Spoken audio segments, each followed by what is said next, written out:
Bu dərsimizdə biz JavaScript-də məlumatların saxlanılması üçün lazım olan yeni iki tip haqqında danışacağıq. Obyektlər və arraylər. Əvvəlcədən qeyd etmək lazımdır ki, eyni string və number-da olduğu kimi, indi öyrənəcəyimiz obyektlər və arraylər də məlumat saxlamaq üçün lazım olan bir tipdir. Əvvəlcə obyektlər haqqında danışaq. Obyekt üzərində hansı tip məlumatlar saxlanır? Tutaq ki, siz userlərin məlumatlarını saxlamaq istəyirsiniz. Bu zaman userlərin bir neçə məlumatı, yəni bir neçə parametrdən ibarət məlumat olmuş olacaq. Nə deməkdir? Məsələn, let name bərabərdir Nurlan. Let surname bərabərdir Şükürov. Let age bərabərdir 26 olaraq məlumatı saxlamaq istəyirsiniz. Bu zaman lazım olan məlumatı ayrı-ayrı 3 variable halında saxlamaq əvəzinə obyektlərdən istifadə edə bilərik. Məsələn, let user scope daxilində parametrlərimizi, yəni param və vallarımızı qeyd etməyə başlayırıq. Hər birindən sonra vergüllə ayrılır. Ən son parametrimizdə isə vergülə ehtiyac yoxdur. Yuxarıda yazdığımız məlumatları buraya köçürək. Name, surname və age. Yuxarıda saxladığımız məlumatları buraya daşıyaraq məlumatları bu şəkildə daha rahat saxlaya və lazım olduğu zaman daha rahat müraciət edə bilərik. Məsələn, konsol üzərində çap etmək istədiyimiz zaman user obyekti daxilindəki name-i konsola rahatlıqla verə bilərik. Üstə gəl user.surname üstə gəl user.age olaraq stringlərdə birləşdirərək bu şəkildə məlumatı əldə edə bilərik.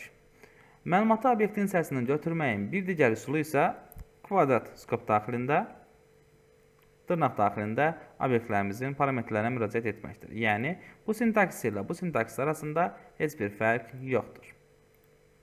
Bu şəkildə də obyektlərimizin parametrlərinə müraciət edə bilərik. Çoxlu məlumatlar, yəni çoxlu xarakter üzərində saxlayan dəyişən tiplərimizi obyektlər şəklində saxlayacaq. Obyektlərimiz let, var və yaxud da constant vasitəsilə hər bir halda saxlanıla bilər. Məlumatlarımızı dəyişmək istədiyimiz zaman obyektin içindəki user.age bərabərdir 25 olaraq məlumatımızı rahatlıqla istədiyimiz zaman dəyişə bilərik. Və ya user.city bərabərdir Baku olaraq qeyd edəsi olsaq və üstə gəl user.city olaraq bura qeyd edəsi olsaq, burada yeni bir parametrin yaradıldığını və o parametrə də artıq rahatlıqla müraciət edə biləcəyimizi görürük. Obyektlərini özünlükdə, yəni heç bir parametrinə müraciət etmədən konsola verdiyimiz zaman da bu şəkildə obyekt şəklində konsolda məlumatlarımızı görə bilərik. Obyektlər daxilində parametrlərdən hər hansısa biri funksiya şəklində də formalaşdırılmış ola bilər. Məsələn, parametrlərdən hər hansısa biri full name olaraq qiymətləndirilə və full name özü bir funksiya olaraq istifadə oluna bilər və bizə return olaraq bir dəyər qaytaracaq. Məsələn, bura nəsə əlimizlə bir dəyər yazaq, test və burada userin full name-ini görmək istədiyimiz zaman artıq konsolda mötərizə daxilində təbii ki, scope vasitəsilə funksiyamıza müraciət edirik.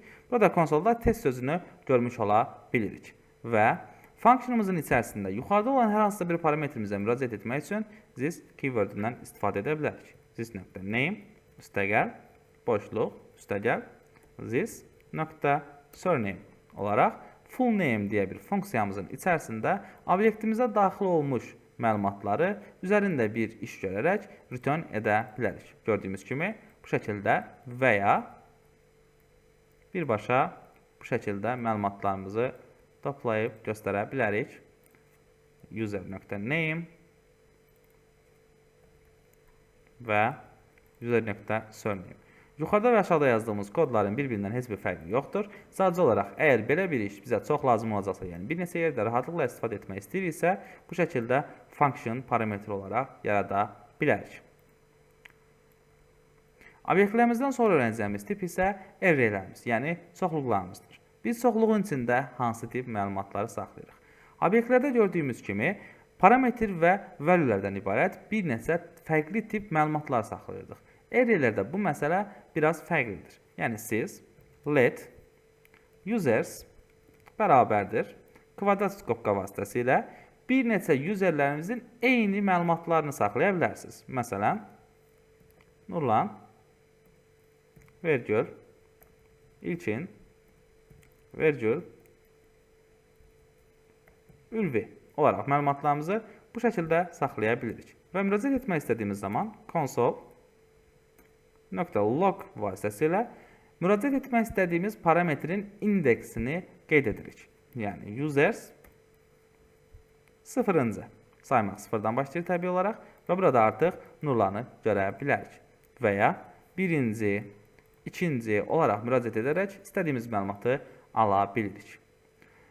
Array-lərimizə müraciət etdiyimiz zaman length funksiyası, hazır funksiyası, array-lərin öz üzərində gələn funksiya vasitəsilə array-in uzunluğunu da rahatlıqla tapa bilərik. Yəni, içərisindəki parametr sayını rahatlıqla tapırıq. Və ya array-imizin içərisindəki ən axırıncı elementimizə müraciət etmək istəsək, users daxilindəki users.length -1 indeks sıfırdan saymaq isə birdən başladığına görə -1 qeyd edərək ən son elementimizi rahatlıqla tapa bilərik. Buraya əgər yeni bir adam əlavə olunarsa, burada da fərqi yoxdur. İstənilən dırnaq növündən istifadə edə bilərsiniz. Buraya yeni bir parametr daxil olunarsa, bu şəkildə də o parametri görə bilərik. Array-lər üzərində yerləşdirilmiş parametrlərin hər hansısa bir qiymətini dəyişə bilərikmi? Bəli. Əgər siz burada console.log vasitəsilə userin sıfırıncısını görüb, daha sonra usersin sıfırıncı parametrini bərabərdir nur olaraq dəyişdirəsi olsaz və daha sonra eyni parametri yenidən konsola vermiş olsaz, artıq iki fərqli qiymətdə parametrimizin yerləşdirildiyini görə bilərik. Yəni, dəyişdirə bilirik parametrlərimizi. İstənilən parametrimizə müraciət edərək bir qiymət mənimsə etməyimiz kifayət edir. Və ya array-imizin içərisinə yeni bir element əlavə eləmək istəyiriksə, bunun ən sadə versiyası array-imizin növbəti gələsi indeksini, yəni 0, 1, 2, növbəti yazacağımız element 3-cü element olmuş olacaq və onun daxilinə nuru yerləşdirərək baxa bilərik. Daha sonra usersin 3-cü elementinə müraciət edərək artıq o elementin oraya yerləşdirildiyini görə bilərik. Eyni qaydada console.log vasitəsilə obyektlərdə olduğumuz kimi, yəni yerləşdirdiyimiz kimi users də konsola birbaşa verə bilirik. Verdiyimiz zaman bu şəkildə array tipində gəlir və qarşısında uzunluğu yazılır. İçərisində də parametrlərini, indeksləri vasitəsilə və lengthini görmüş ola bilirik çox rahatlıqla. Onsuz da users.length yazaraq müraciət etdiyimiz funksiya burada qeyd olunmuş funksiya idi, yəni qiymət idi. Array-lərimizin içərisinə yerləşdirilmiş indekslərə nöqtə vasitəsilə, yəni obyektdə olduğu kimi digər bir üsulla müraciət etməyimiz mümkün deyil. Array-lərimizin yaradılma üsullarından bir digəri isə let users bərabərdir new array olaraq da biz array-lərimizi yarada və içərisində məlumatları bu şəkildə qeyd edə bilərik. Yuxarıda yazdığımız sintaks ilə aşağıda yazdığımız sintaks arasında heç bir fərq yoxdur. Yenə də bu şəkildə yazaraq istifadə edə bilirik. console.log users edərək buradan nəticəmizi görmüş ola bilərik. Sadəcə olaraq daha rahat və daha sürətli kod yazmamız üçün bu parametrdən, yəni bu yazılış tərzindən istifadə edə bilərik. Burada da yazaraq userin lengthini götürə və yaxud da yeni bir qiymət əvəz edə bilərik. Array-lərimizin içərisində saxlayacağımız məlumatlar hansı sintaksda yazılmaqdan asılı olmayaraq yarattığımız parametrlər, yəni məlumatlar fərqli tiplər, yəni fərqli dəyişən tipləri olmuş ola bilər. Məsələn, burada yeni bir qiymət olaraq 5 əlavə edə bilərsiniz. Yəni hər birinin string olmağına və yaxud da hər birinin ədəd olmağına ehtiyac yoxdur. Hər bir parametr fərqli bir dəyişən tipində ola bilər. Hətta array-lərimizin içərisində users yaradaraq kvadrat skobka daxilində bu şəkildə username olan user surname ştrof user age 25 və daha sonra yeni bir sətir olaraq da bir obyekt formalaşdıra bilərik. Yəni array-imizin hər bir qiyməti bir obyekt olmuş ola bilər. Burada da İlkin Məmmədli